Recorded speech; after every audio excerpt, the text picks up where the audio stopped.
এই বাড়িতে কেউ আছো? তুই আবার কি গান মানাই দিলি?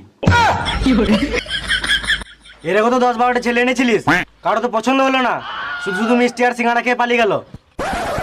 না না, এবারে ভালো ছেলে এনেছি, পছন্দ হবেই। এবার যদি পছন্দ না হয় তোর মেরে গাঁড় ভেঙে দেবো। না না, এবারে পছন্দ হবেই, আমি ওদেরকে নিয়ে আসছি, তুমি রেডি করো সব কিছু। বেশ বেশ।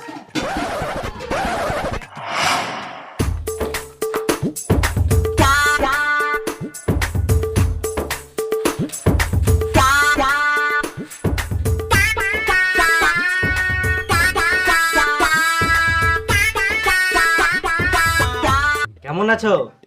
বসে আছি। এই মারা। তুমি কি করো? ক্রিকেট খেলি। তাই নাকি? তাহলে একটা সাধারণ জ্ঞান জিজ্ঞাসা করি।